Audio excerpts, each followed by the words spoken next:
It's time. Coming up in just a couple of seconds here, it's the Buddy Martin Show. On a Thursday night, got a good show for you tonight. Tony Barnhart, our old friend, will be back joining us tonight. He, of course, has a new book out. We'll talk to him about that. What's this thing about a bromance with Spurrier and Smart? I'll tell you what I learned about that today.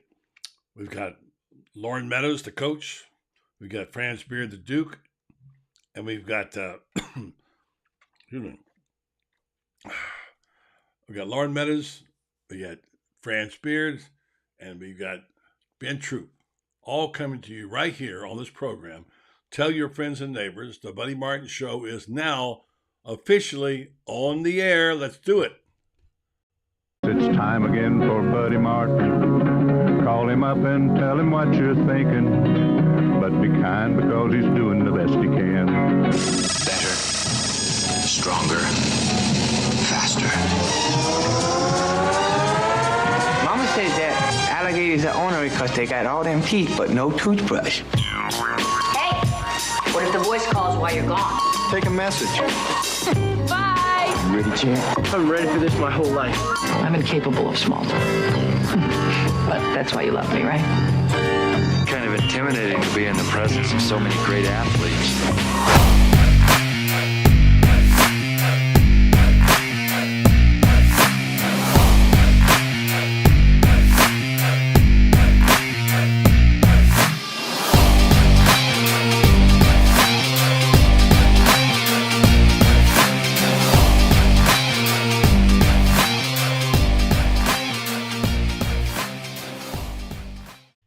Good evening. Welcome to the program. I'm Buddy Martin. The program is the Buddy Martin Show, formerly known as Orange and Blue Bloods Thursdays. Got usual suspects tonight, plus one. Really good conversation coming up with Tony Barnhart, whose book is coming out about his growing up in Greene County, what happened back in the day. Also, I talked with Coach Spurrier today. I don't have that interview here to play on the air. I can tell you what he said because this whole thing is beginning to be bizarre with a love fest, quote unquote, between the Bulldogs and the Gators. All these mutual admiration societies popping up. Of all things, Kirby Smart talking about what a great guy Steve Spurrier is. And Spurrier admits they have a mutual admiration society. When I use the word bromance, he doesn't like that at all. What do you mean? Who got that word? Anyway, I'll talk to you about that, tell you about Coach Spurrier. Seems like he's in the news all the time. I mean, I loved the press conference this week earlier when Billy Napier came in and said his wife asked him about the quote from Steve Spurrier saying they should throw the ball downfield more. Yeah, that's pretty good advice, by the way. You don't get that kind of advice just off the street. So that's all happening. Why can't the Florida Gators win on the road? It's not just, win. I was just saying last night with Allie and also David Moulton, be prepared. Just look like you're ready. That is the main thing we're talking about. Be ready to play. Now, we heard about all the changes they're going to be doing with the sleep habits, etc., get them rested up. Maybe that'll work. As we said last night, anything will work. But they've got to come out and play better, don't you think? They got to act like they're actually ready to play, which they have not so far. And if they ever can do that, maybe things will change, but you can't fall asleep at the switch here. You cannot come out and have a bunch of penalties, don't wake up till the second half, and act like you're not paying attention. So that is really the ultimate challenge for this team. As we say, good evening to all you folks out there. Brad Ryan, nice to talk to you. Dan Bond, Dan, glad to hear from you, brother, out in Dallas. Robert Turner, one of our regulars. And, of course, Ben's talking about Dan. No question. Dan talking about Ben. He's going to be bragging on the Braves, and he should. Sean Bones says, Lee, Toby Permitter, one of our winners regularly of Bit Trivia, has a good evening to you. Good evening to Tommy Seal and Becky Carlisle. Becky, good to see you back in the saddle there. And Mike Nix, ready for some Gator talk. Love DJ Lagley. That DJ Lagley is loved by a lot of Gators right now. Clifford Jones. Good to see you, Clifford. Frank Almeida, one of my favorites. Yes, Stilly, I am your friend, Frank. Thank you. All you folks can join on here. We'll post some of your comments. do all that stuff. We're going to hear from Tony Barnhart. He's coming up in just a second. At first, we're going to hear from our sponsors, our friends at Meldon Law. We get back, we'll have Tony Barnhart ready to talk about the book he's got out. And what's this thing with Spurrier and, of all people, Kirby Smart? Jeffrey Meldon. Jeffrey, you do a show where you ask a lot of questions. I've got one for you right now, okay, regarding how do you know whether your case is being handled right and what to do about it. In medicine, you can get a second opinion if you're not satisfied with the doctor's opinion that they have.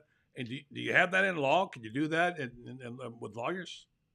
Yeah, buddy. As a matter of fact, we get quite a few calls from folks that have signed up, particularly with the big box law firms, that they do a hell of a good job of putting ads on TV. But after that, they don't really measure up to the way we try to create a client experience that's outstanding. And we're always willing to review a case and give a second opinion, just like with a doctor, because not all law firms are created equal. I guess that's the normal thing. Just go to Meldon Law, Google it, and find out, and just give them a call. And like you say, if you come in, you get to see a Meldon. You don't get shuffled off to somebody else. You get to see a Meldon, and that's good to know, because a lot of people don't know how to do that stuff, like me. And maybe you can coach us through. So Meldon Law, they won't back down. They will take your questions about your case if you have a question. Yes, whether it's a new case or an existing case, give us a call. We'd be glad to go over it with you. There's no charge to review your case with you. And a lot of times it makes good sense just to get a second opinion. Good stuff from Meldon Law. They don't back down, but they will give you a second opinion. A pleasure to welcome back to these microphones my good friend Tony Barnhart. It's especially good to talk to him during football season, and especially good to talk to him when he's got a book out. And you do. It's a book about your past. It's about Greene County, an area that I know a little bit about. So before we get into all the football talk, hold it up, Tony. Hold it up, please. Yeah, there you go. The 19 of Greene. So tell me about the title, first of all. What does it mean? All right, the 19, well, in the fall of 1970, the courts ruled that the schools in Georgia would integrate once and for all and completely. And so we integrated the Greene County High School, which is a white school. This is in the Lake Oconee area.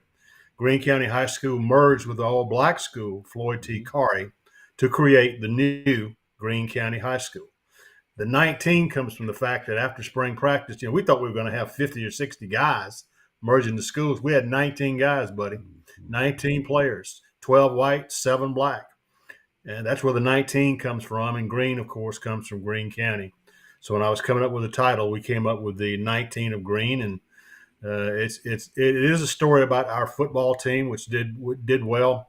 But it's really a story about how a group of guys from different, all walks of life, different financial stratas and all that, we came together and bonded into a team, and we really helped the community going through. It was a tough time in the late 60s and early 70s from a standpoint of race relations, and our team helped the community bond together earlier than it would have. And it was to be able to go back. There's of the 19 original guys, there's 15 of us still alive. I interviewed them all. I interviewed all the living coaches, interviewed some former students and some faculty members, and they were all excited to talk about the book. So it's a labor of love. The book comes out on Sunday, and we've got our first signing on November 1st in Atlanta, in Decatur. How does one buy the book? It's on Amazon right now. You can go into Amazon and get a 30% discount on it, either on Amazon or the University of Georgia Press is the publisher. And that's ugapress.org. You can go to either one of those places and get the book. That's a wonderful story. I can't wait to read it, because there are lots of those stories about the South. And this town I'm in right now, Ocala, it was past my time, but there was a time when race relations were explosive and the integration of the schools hard for both races. And by some miracle, it was held together by a few people and didn't explode. I can't wait to read yours, Tony. That should be really, really good. I know it must have been really fun for you to write it. It was. I've done other books, but this this by far is the most gratifying one that I've done. It's about time you wrote a book about something involving you instead of everybody else. I told a friend of mine that today, Bill Madden, who's written a bunch of books about baseball players. He's writing his memoir. I said, about time, Bill, you wrote your book instead of somebody else, which we've all done a few times. Well, that's one. Look forward to it coming out, and we'll talk again about it. And again, folks, check it out, the 19th of Green, Amazon.com. Tony, I can't believe we're here only a few weeks away from Florida, Georgia, in my neck of the woods, Georgia, Florida, where you're from. And there's a love fest, a bromance going on between a Gator and a Bulldog. And that will be Kirby Smart and Steve Spurrier. Who would have thought, right? I mean, they've had a really great exchange most recently today. Kirby bragging about what a great man Steve was, how much he enjoyed being around him. They play golf. Steve doesn't play a serious round of golf anymore. And he's come to really admire him. And Kirby's quote was, it says, he abused me, meaning back when he was a player. His teams couldn't beat Spurrier. And it's so funny that a rivalry based on quote unquote hate would involve two guys who really cared about each other. And Kirby wears today wears a visor called Steve Spurrier. Yeah, and what's interesting is as more time goes on, and I've said this in the past to people, as more time goes on, we all respected and admired what Coach Spurrier did at Florida and what he did at South Carolina. But when you look back at what he did at Florida and the situation when he got there in 1990, it's extraordinary what Coach Spurrier did. And then to translate that on to South Carolina and become their all-time winningest coach was truly remarkable. Yeah, so really, we've always admired Coach Spurrier, but I think as time goes on, we would look back and say, you know what, he really was good. Good for football. And the quote from Kirby was, I look at what he's done for college football, just what you said. The game of football in general, that's really incredible. So I've got to know him better now through the last 10 years or so. We play golf in a tournament. Just enjoy being around him. How about that? Who would have thought the bromance would be there? So Kirby's got to go on his way now. I think he's 5-2 against Florida or something like that. So the game looks like it's a total blowout right now. Maybe it will be, but as we know, Florida-Georgia or Georgia-Florida games, that's not how they usually turn out. Buddy, I was sitting in the stadium in 1985 when Florida was ranked number 1. And don't say it. Don't say it. Don't say the name. Don't say the name. But that was an incredible day because nobody gave Georgia a chance to win that game. No. And they won it pretty easy. So stuff happens in a game like this. Stuff that you don't expect. And let's hope the Gators come in on a win and obviously both of them have a weekend off. But it'll there's something very special about Georgia, Florida, Georgia. You and I have talked about it many, many times. And I don't know what's going to happen when they redo the stadium in Jacksonville, but I hope the game will always be in Jacksonville. We've had that conversation a bunch of times too. And as we look at this imperiled rivalry that we see everywhere in college football, we wonder about what's worth saving. And if anything is worth saving, it would be Florida, Georgia, Florida, for lots of reasons, in which you included. I like going there and seeing your old buddies there and revisiting. So let's hope somehow it survives it because it's too good of a game. Georgia has had, for Georgia, a few hiccups. We know all about the issues off the field, but they found something this past week. Looked like the Georgia of old against Kentucky. Quarterback position looks pretty solid. How good are these Georgia Bulldogs now, and how good would they be at the end of the year? Well, you do have to measure Georgia in increments. The fact of the matter is, people would say to me, we're not as good as we were last year. That's true. That's absolutely, and I'm not sure Georgia can get there because certainly the team 2 years ago was as good a defense as you're ever going to see. But they've gotten better. And I had people telling me last week, they said, look, Georgia is that close to putting together a complete game. They've had really good halves that they've needed to have, particularly against Auburn, particularly against South Carolina. So, but they're getting close to playing a complete game, and that's what they did against Kentucky, both running and throwing the ball. Carson Beck, He is a very good young quarterback who's going to get even better. And so I don't see this Georgia team in the same category as the last two national champions. But having said that, buddy, you don't have to be as good as those teams. You just have to win the games that are in front of you. And Georgia is capable of winning every game they play the rest of the way. Well, don't mean to say anything about Georgia's quarterback, but I could throw to Brock Bowers, okay? I mean, he is unbelievable. I've been a big fan of his ever since he's been at Georgia. He just gets better. He's one of the few players who can take over a game as he did. He's just a phenomenal player, competitor. He finds a way to get open. He makes quarterbacks look good. He can block. He can do it all run. So, I mean, when they start talking about the great players at Georgia, he'll certainly be near the top of that list. Yeah, I mean, and there's an argument to be made, buddy, that Brock Bowers is the best player in college football. Certainly one of them. So he's on my list as a Heisman guy, and I'll have to see who else is obviously we got a repeat performance possible. But right now, if you're doing your Heisman, there's some lady stalking you from behind back there. You know that, don't you? You see who's behind you? What's that, buddy? Somebody's stalking you from behind you. Oh, that's the boss. I knew that's the boss. I know that's Maria. You know Miss Maria. I sure do. Hi, how you doing? Good to see you. Looking good as always. Yeah. So, I mean, give me your top Heisman three. If you voted today, who would you vote for? Well, I think you got to look at Brock Bowers just because of his talent. Will he win it? Probably not. I think Jaden Daniels at LSU is playing exceedingly well. The Penix kid at Washington is an absolute great player. I like him a lot. And after that, it's a crapshoot. But there are a lot of. I'll be interested to see if Jaden Daniels gets in the mix, because what he's done, what he did last week, they scored 49 points and needed all of them to beat Missouri.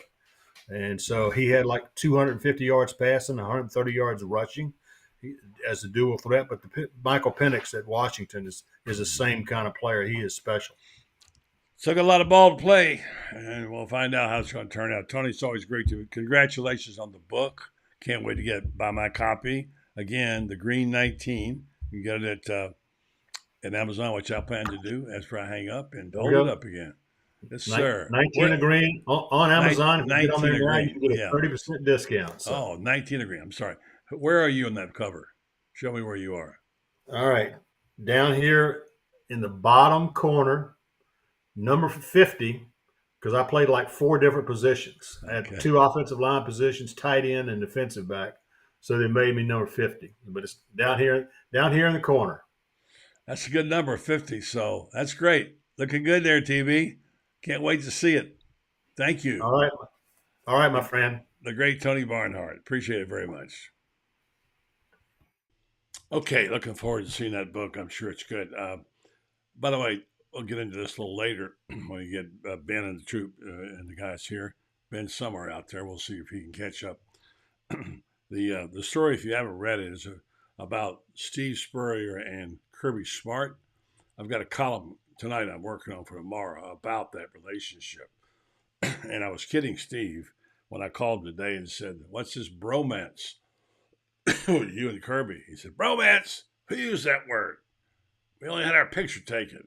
He didn't call me. I don't call him." Well, anyway, he did admit they had a mutual admiration society, and they do play golf. They play in a couple of golf events. And I know Steve admires the way he coaches. He told me that before, because he says he's not cheap. His players don't hit you cheap, and he plays the game the right way. So there's a quote out there some places Steve has used by one of his favorites, Sidney Harris, talking about why old warriors get along.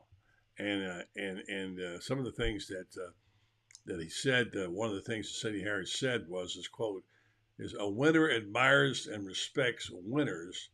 A loser resents other winners." So there's that. It's funny how Steve gets older, and the older he gets, the more popular he gets. As someone said also, it seems like as the Gators are struggling, Steve's advice is sought.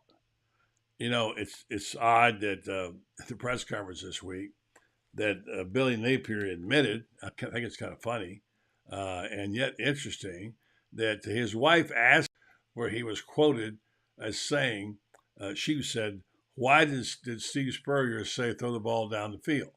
His wife is asking about it. I was glad to hear that because it's a good idea.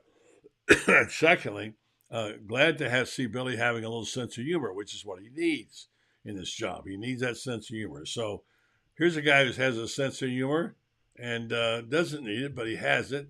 Always good to have this guy on the program on Thursday nights.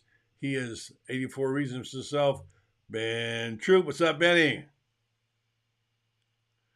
I don't think you got to turn on your microphone. There we go. There you go. Yeah, there we go. I know you're new at this. You're new at this. I understand. No, I was saying I saw Coach Spurrier actually talk about needing to throw the ball down the field and Billy Napier being able to take that in stride and not get offended by it. It shows his maturity too, because Coach Spurrier, no one's going to question anything Coach Spurrier says. I mean, he knows the game. He's obviously got on orange and blue glasses like most of us do, but he also knows what throwing the ball down the field is the next like maturization of this offense growing. Because remember, buddy, when we went back, remember before the season, there was this quarterback named Graham Mertz that we thought he was going to be the problem. He hasn't been, right? His efficiency rate. I mean, his efficiency rate is one of the tops in the country. He doesn't throw the ball to the other team. If you give him some creativity in the passing game, a.k.a. not just throwing to the Pearsall, he seems pretty good. He does. Finding a way to get the tight end involved. And I think the fullness of this offense is when we are running the football as well as pushing the ball down the field. You don't got to throw it deep, but I just know that Graham Mertz doesn't get enough credit for how incredible of a addition he's been. Shows that the lights aren't too bright. And when Coach Spurrier comments on the current, crop of, the Florida Gator football, he no matter what, buddy, he doesn't want to say anything negative. He doesn't want it because he knows that anything he says is even perceived negative. It's going to be, oh my God, the sky's falling. Yeah. It's a wrap, right? But he also has to be honest. And I think that's the hard part with anybody who loves Florida is how can I give feedback without being too negative, but without trying to coddle, without trying to say, it's like, buddy, you talking about one of your grandchildren, right? Well, of course, you shouldn't have to say, I love them. It's hard to say anything because they're going to come up to you and say, Papa, why would you say that? It's hard to do it. And I think – because I got 4 perfect grandchildren. I don't have to worry about that. And because this is the thing, buddy. But this is the difference, though. What Coach Spurrier has taught me is he's afforded the opportunity to say what only he can say because he's only been in that position. He can say it because he's like, look, man, I've been Billy Napier. I know what it's like, because even though think about this, even though Coach Spurrier won the Heisman at Florida and, went to the Redskins, and he's still coming over from Duke. So people still thinking, until he shut him up. And I think that's what congratulations to Shane Matthews, man, getting over to, I think it's like nice. the Gator legend. And congratulations to Bart Gaffney going into the Florida Athletic Hall of Fame and Joe Hayden and Ernest Graham going to the Florida Georgia Game Hall of Fame. So shout out to those incredible gentlemen. But, buddy, it's like this. If I'm going to journalism school, and I say, hey, buddy, I want you to help me in my writing, I have to be ready to deal with the feedback, right? If you say something, you saying, look, you said you want to be a good writer, right? Yeah. Well, I think you got a chance to be a great. So you need to work on this. I think Billy Napier wants to be a great coach of Florida. He don't want to just be the coach. So I think him being able to take that feedback is a part of it. And regardless of how much he makes, he's in the SEC, he's gonna make a bunch of money. We get that part. But when Coach Spurrier says something and he can laugh at it, he can be disgruntled at home. He can punch the wall at home. Why did Coach Spurrier? But in the face, when we see him, it has to be appreciate you, Coach, because you know this, buddy. Coach Spurrier don't got to say anything. He can go, I don't want to comment. I don't want to. but he doesn't do that. So No. that's what I think. That's what I appreciate. Even listen, I watch you and Urban Meyer on Fridays, and I like the banter back and forth. You and Urban have a personal relationship to where if he's coming at you on camera, you know him, so you can separate what he's saying from how he's saying it. But and most people can't do that. But who do you think he's talking? Because think about this: Urban Meyer he respects you and Florida football enough to come on and talk about what he sees, which, you know, he's a very busy man. We get that part. Yeah. So what I get from all this is it's a community from the media to the head coach to the position coaches to the players, and that's the hardest thing to learn is you have to take the punches, man. Because if you can take the punches, you got a shot to be pretty good at what you do, because it goes from first question to, all right, friend, well, friends, or well, buddy, because now with first name basis, understanding, because like I said, I don't know if Billy Napier has done, well, I know he hasn't sat down with y'all personally, because the greatest thing, buddy, I hear you say is, when it comes to Urban, people don't know what they're talking about, because I know him. You can't buy that. So when people say things, it's based off of, well, I don't like him anyway. So anything he does negative, I'm going to blow it up anyway. Whereas when you go, well, man, I know him, and based off what I know of him. So I appreciate it, all of it. I grow every week on this show because it shows me that when I went on with Pat Dooley like last Monday or Tuesday or something. He goes, Ben, you be trying to talk the fans off the ledge, right? I go, no, I just picked a position. Like, I could go crazy and say all kinds, but to me, I think that's easy.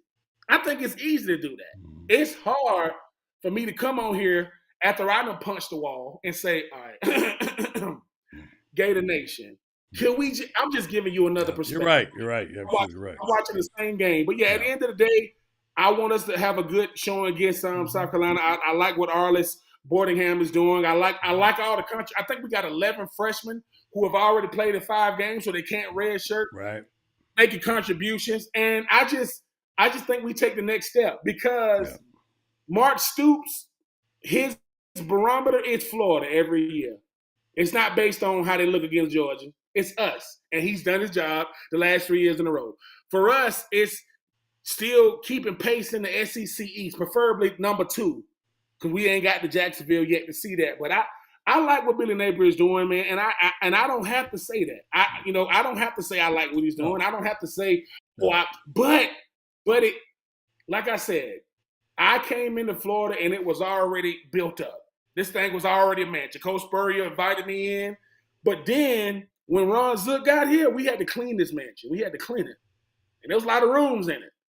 And I think that what I see in Billy Napier is a coach who's very structured, who's very detailed, who loves what he's doing, loves his players.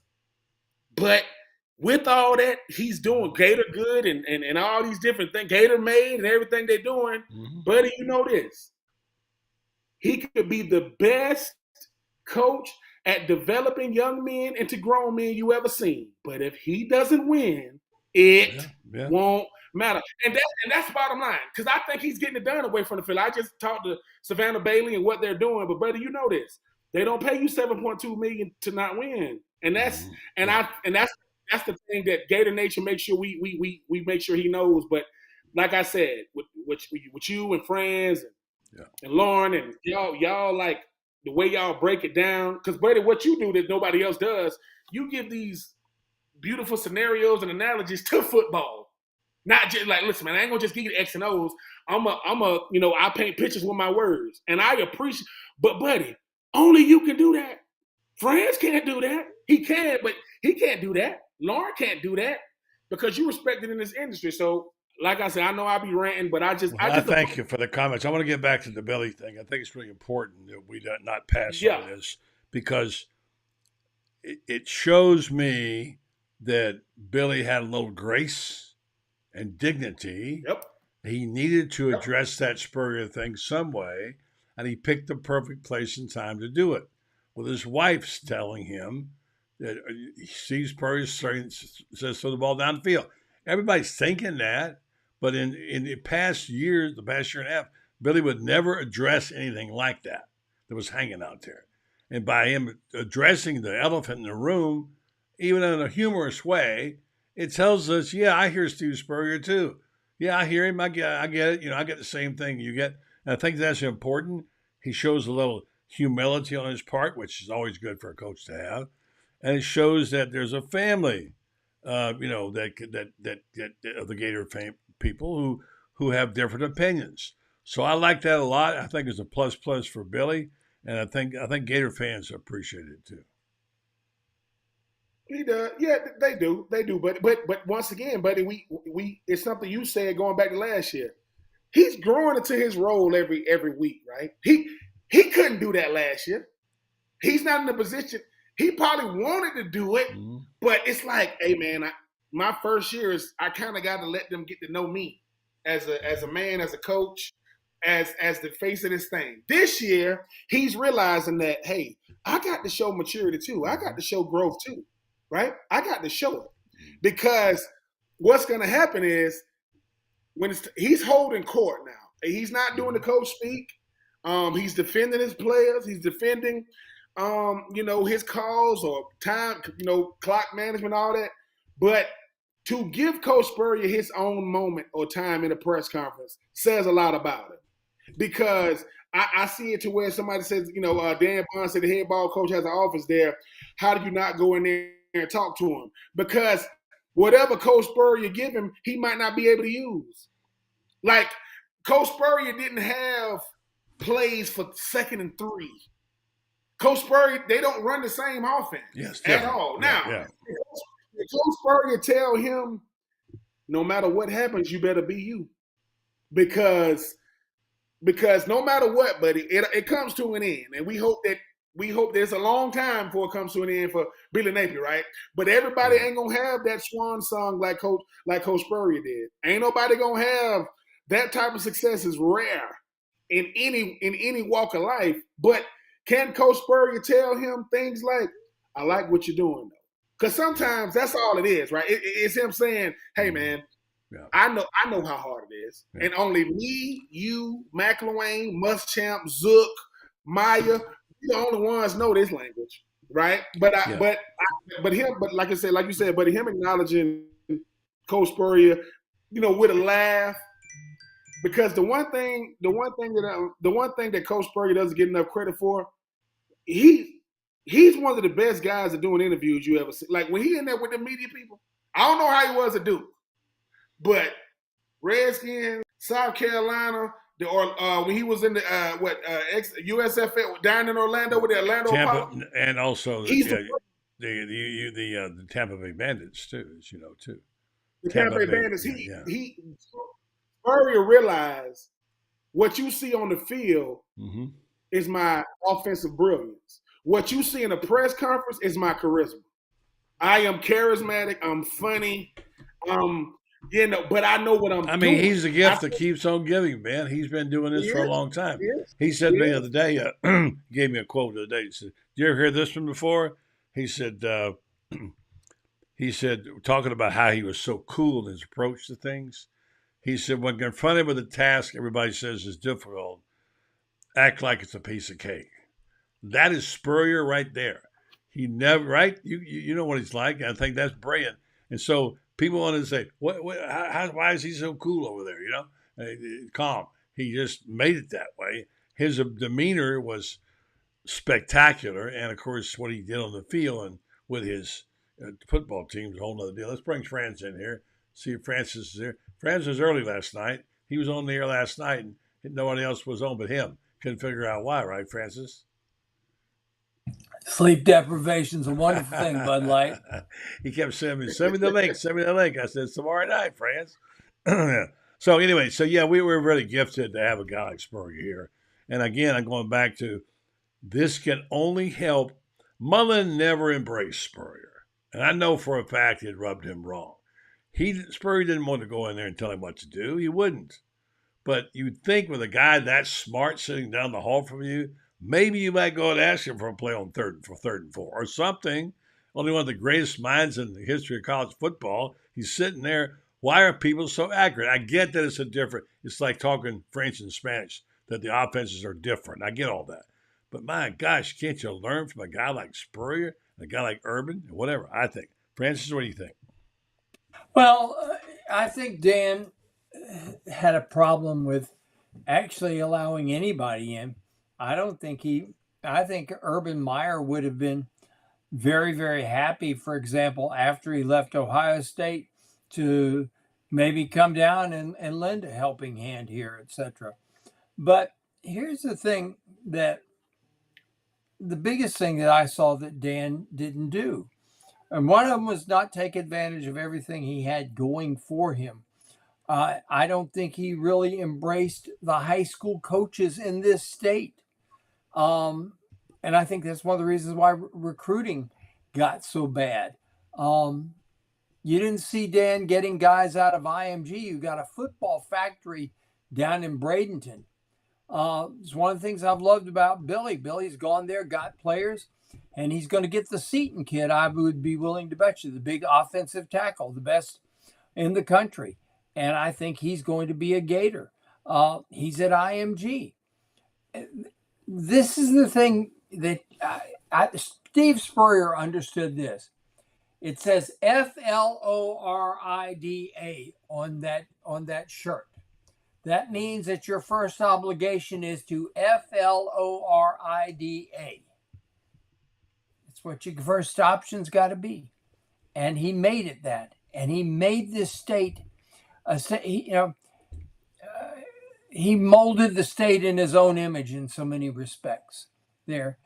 But you look at it. That's what Bobby Bowden did. That's what Jimmy Johnson did down at Miami. Jimmy Johnson said, and Howard Schnellenberger, we're going to recruit the state of Miami. These guys understood it. And this is one of the reasons why what's happened to Miami football, what's happened to Florida football, what's happened, FSU's coming back. But why? One of the reasons they are, look at all the Florida kids they're signing right there. When you make Florida your priority, then the state's good for you. And I know a lot of people probably get pissed off when I say this, but the state of football at the University of Florida, just as it is at FSU and Miami, is better when all three of us are really good. Because you know what happens when we're really good, buddy? Those kids don't go to Michigan. They don't go to Ohio State. They don't go to LSU. They stay in state because this is where it's at. No doubt. Yeah, so good point, Franz. All right, so I'm going to read this commercial, and we'll come back and we'll talk about this whole issue of winning on the road. We've addressed it over and over and over again. There's nothing mystical about it. Every coach has had to deal with it. Why, oh, why have the Gators had a problem with this? Ben, you played the game. You know what it's like. We'll discuss that. First, though, this from Titan MRI, one of our fine sponsors. Titan MRI is worth a short drive to Gainesville. No insurance is no problem. You can pay with cash or card with same-day scheduling available. Start feeling better today because Titan MRI is North Central Florida's premier MRI facility. Premier MRI facility. Titan MRI. Come see why hundreds of patients are visiting our Gainesville office from Ocala, Marion County, the villages, and all points of Florida. That's Titan MRI. Why can't they win on the road, Ben? The reason why Florida can't win on the road is because I do think it comes down to, being one dimensional on one side of the ball, and not being able to really go out there and execute on the other side of the ball. If you are one dimensional on offense, that means you can't run the football, which is what you should be able to take on the road with you. It's going to be rough. And if you can't execute on defense, it's going to be rough. I think the thing about Florida is, when you look at them as a whole, when Florida is on, they can beat anybody. Because you can see it. And when they off, and it's like we used to say about when Cam Newton was with the Carolina Panthers. People say he ain't got no changeup. Everything is a fastball. He don't have an in-between. Football, you got to have an in-between. Florida is still trying to figure out what that balance is. And when you lack balance, you lose games. And it's like this. Well, it was a head scratcher. It was a head scratcher when Kentucky played Georgia. Not that Georgia won, but you was like, this the same team? Really? This the same Kentucky team? Yeah. You know, this the same Kentucky team that just played. Yeah. And to me, that's the thing about Florida is when Florida loses, it's head scratches. It's nothing wrong with losing. I'm not saying it's when they lost to Utah, it was a head scratcher. First play from scrimmage. Man, no communication in the secondary, right? You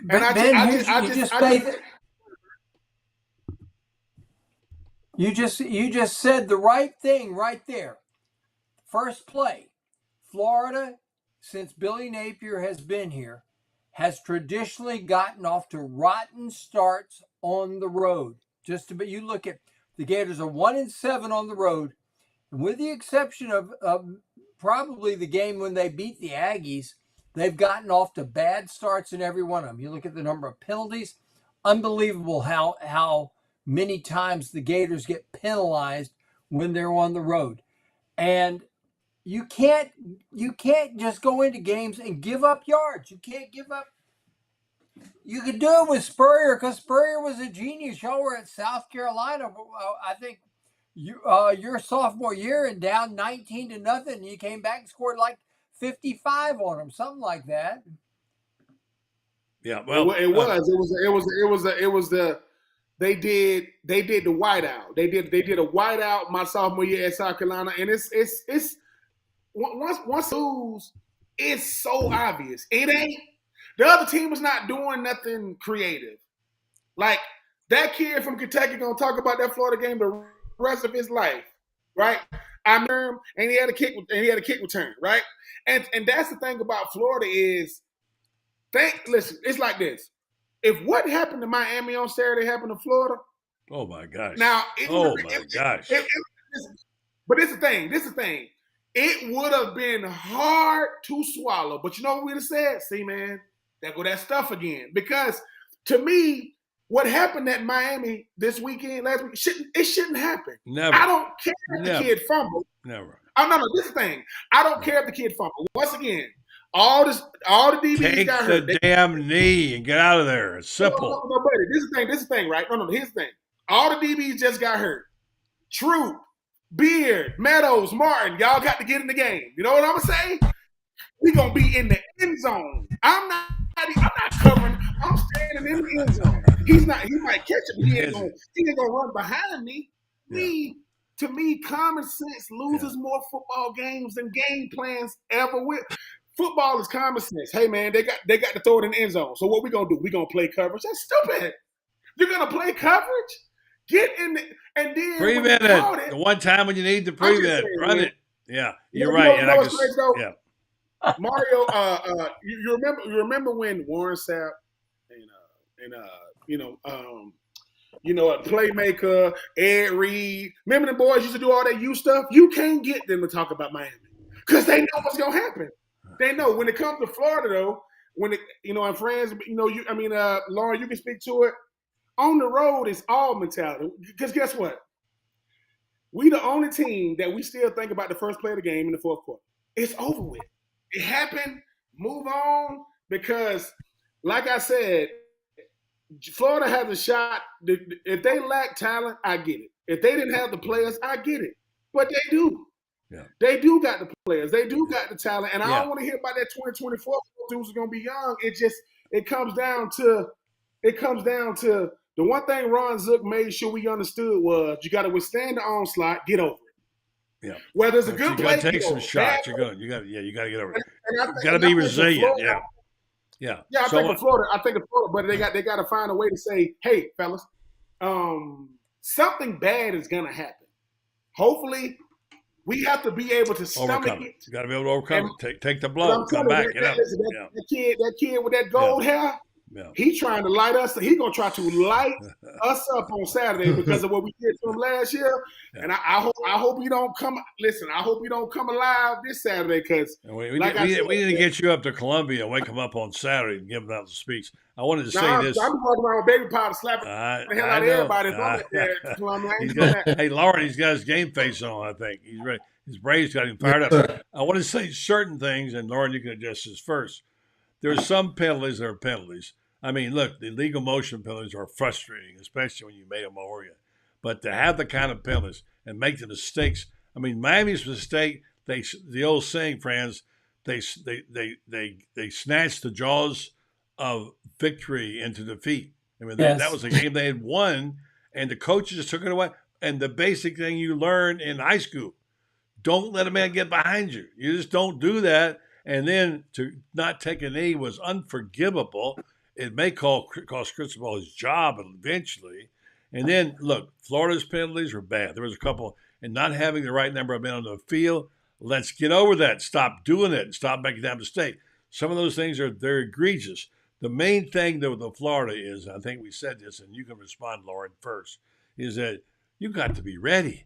You can't go on the field and lollygag around and wake up in the second quarter and you're down 3 touchdowns. They're lucky you weren't down a whole lot worse against Kentucky than what they were. Loren, you got to get them ready, Loren. Yeah, I mean, you got to get off the bus ready to go and buckle up. I mean, that's one of those things where, you know, it's inexplicable the way that they play on the road and not in. You know, I always say you got to answer the bell.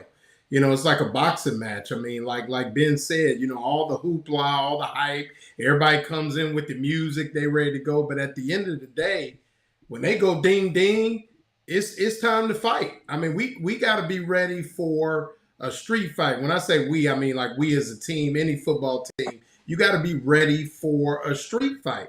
And the biggest thing that stood out to me against Kentucky the last time we saw the Florida Gators on the road was the fact that it's like they forgot how to do the fundamental things even at their position, closing on down blocks, tightening down on the zone play, just all these things that you've seen like against Tennessee and things like that.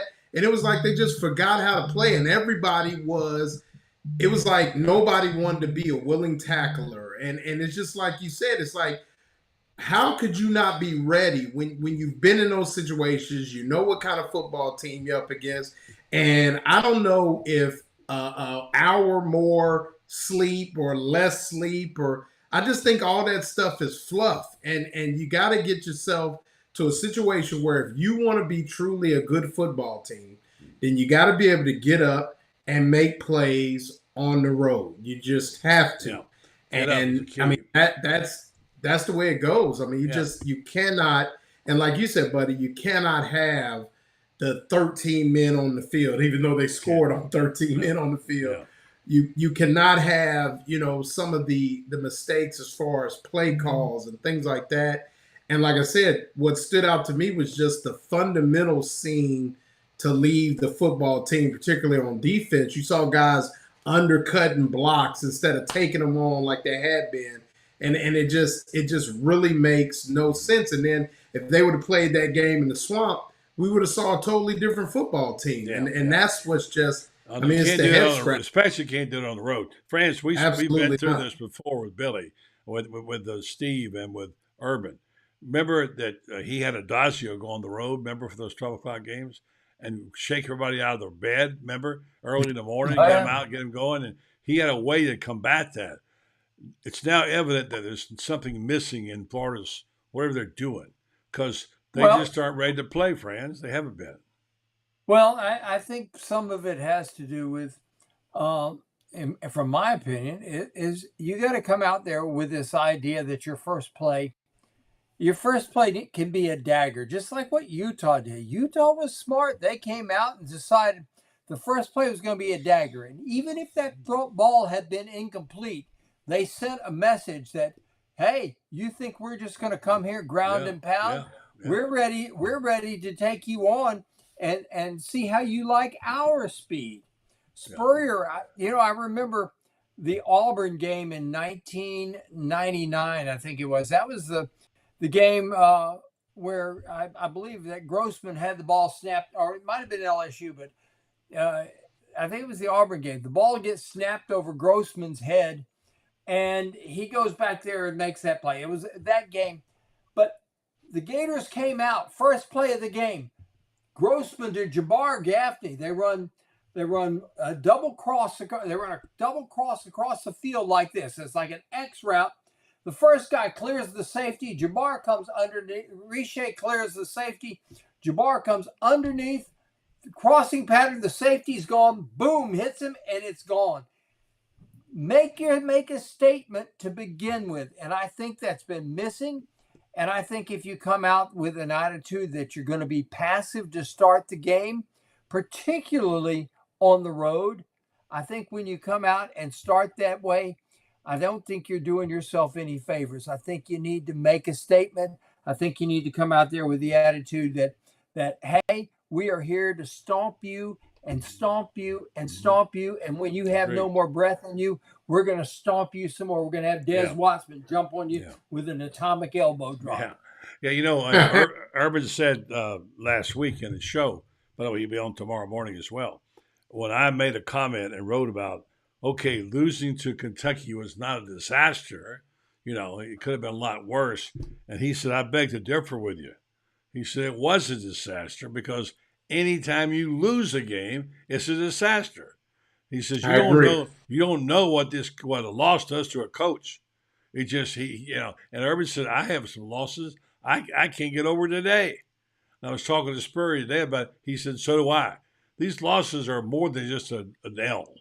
They leave a mark on you, and they really can mess your program up. So when you lose a game that you're supposed to win, I mean, my gosh, that's just devastating to a program. So don't lose the games that you're supposed to win, right?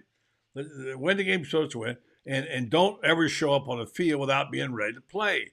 Anybody can see us what's preventing. I don't know how to fix it. I'm not a coach, but I think that's what we're doing. Let's talk about what's ahead. Go ahead. Well, you look at the idea has always been that you got to win at home. And in a worst case scenario, you break even away from home. So if you do that, you got in a 12-game schedule. That's, this year with 6 home games, that's a 9-win season. And something, I think everybody be, happier, cool, hot pigs in cool mud if they could go.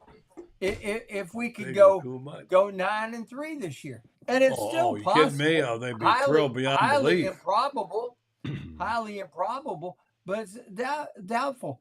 And I think they can't win the rest of their games. There's no way that can happen. So Ben's right. Physically, there's nothing wrong with the Gators. See, Ben, I've agreed with you twice already. I mean, look at you shaking your head.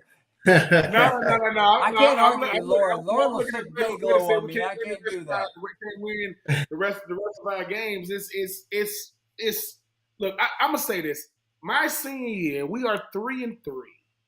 Our quarterback is 18 years old. Our next 5 games was LSU on the road, Arkansas on the road, Vanderbilt at home, Georgia, and South Carolina on the road. That was our next 5 games. We went in 3-3. We came out 8-3. What I'm telling you is what all y'all, everybody on this panel is making a great point. I'm telling you. The thing about Ron Zook that he don't get enough credit for is how he spoke to you. He didn't coddle you. He didn't say, no, it's going to be all right.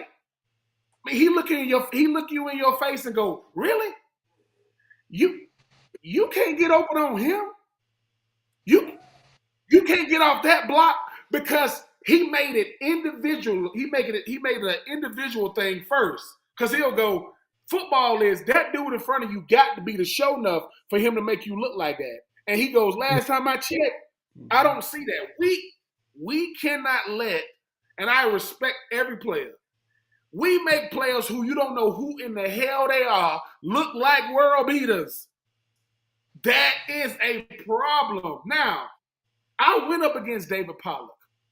I went up against Charles Grant and Kendrell Bell and Marcus Stroud and Richard Seymour. I went up against Sean Taylor, Ed Reed. These are some of the greatest players ever. But it's what Billy Napier says at a certain point. You got to look them in the eyes, man. You got to put your hands on them because don't get it twisted. Were there players in my college career before I matured that I was a little intimidated by because I'm reading them news clippings? Yeah. But Ron Zook said, just do me a favor. Every time he hit you, hit him back. What? Every time he hit you, hit him back. Now, this is the thing, right? People say, what you mean by that? Certain people ain't used to getting hit back. They used to hitting now. They used to hitting. You hit a dude for 4 quarters. At the end of the day, I guarantee you, walking off that field, win or lose, that dude gonna find you and say, "Boy, you a hell of a player." See, the thing about Florida is we can throw a hell of a punch, but they gonna hit us back, and they gonna keep hitting us. And the one who gonna keep swinging at the end, because like I said, when I watch Florida, if we lack talent, I can live with it. We don't lack Graham Mertz. Look, listen. To everybody that has something to say about you, sir, I apologize, man. We don't even talk about you. You ain't been the problem ever. We don't say nothing about you. And your numbers are just as good as Sanders, as a kid up there in North Carolina, as Caleb Williams. Efficiency is what I'm talking about. The problem is we focus on things that we have no control over. Pre-snap penalties should get you in more trouble than a missed block. A pre-snap on offense when we know the call, we know it's on 2. It's that point. It's really time of possession. Yeah. It's pre-snap penalties. I hate those. Well, and like I said, at the end of the day, John Gruden told me when I was with the Tampa Bay Buccaneers, he said, "Ben, all I am is a trainer, and you a boxer." And I'm just sitting in that corner saying, throw your jab, throw your jab, throw your jab, throw your jab. He said, when he pull his hands down, hit him with that right. That's football. For 3 quarters, we throwing jab. 4th quarter, I'm trying to hit you with the knockout punch. I'm trying to hit you with it. And we got some great speeches before the games, man. We say some stuff that get me fired up. That stuff has to carry over. Listen, all these tactics of wake them up early, feed them half-cooked chicken, that stuff don't work. That stuff don't work. You got to want to do it. Yeah. Well, like you said, buddy, the problem is too, don't get in a wreck before the engine start running, and that's what we do. We if you're gonna get in a wreck, make sure you drive in the car. The engine is running. We get in the wreck before we even start the car, and it's just I don't understand. How many times that, like Ben said, it just continues to be a thing. But like I heard somebody say today that they thought South Carolina was further along as a program than Florida. I totally disagree with that. There's no way. I do this every week. We look at the rosters, we look at everybody, we look at the comparisons, the matchups. There is absolutely no way, man for man.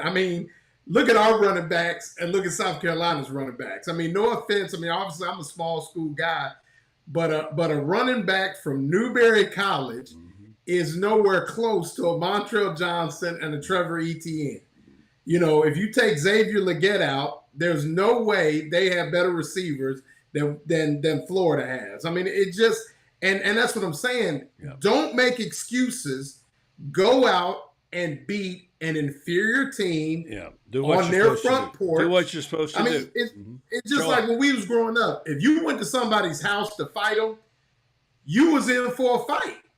But that don't mean you wasn't going to win the fight, but you knew you come up on somebody else's front porch, you got to buckle up and get ready to go. And that's the thing. Stop making excuses, talking about how many freshmen we play. Yeah, our freshmen are better than their juniors. Right. You're great. You're right. And I'm going to say this about Ron. I'm going to make this about Ron Zook. Running out of time, I'll give each of you one chance to respond. Probably maybe the most unappreciated coach Florida ever had. I know Ron pretty well. And I think you were there, Loren, at the quarterback club a couple of weeks ago. And I saw Ron for the first time. And I went over to say hello to him and had a picture made with him. He stood up and I put arm in arm. And I said to people, I'm with Ron Zook. And he says, all is forgiven. And Rose Zook said, bullshit. I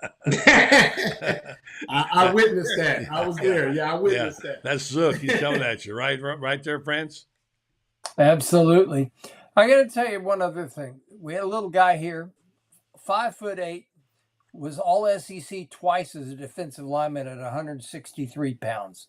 Name was Charlie Pell.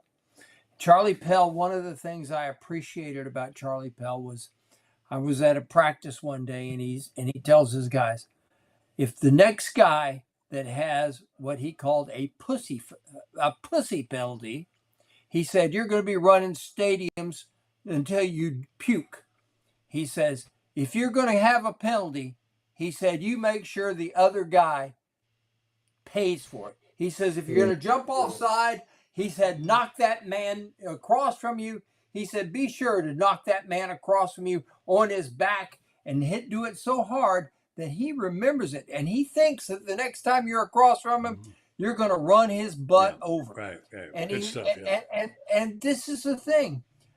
I think that Florida has lacked that.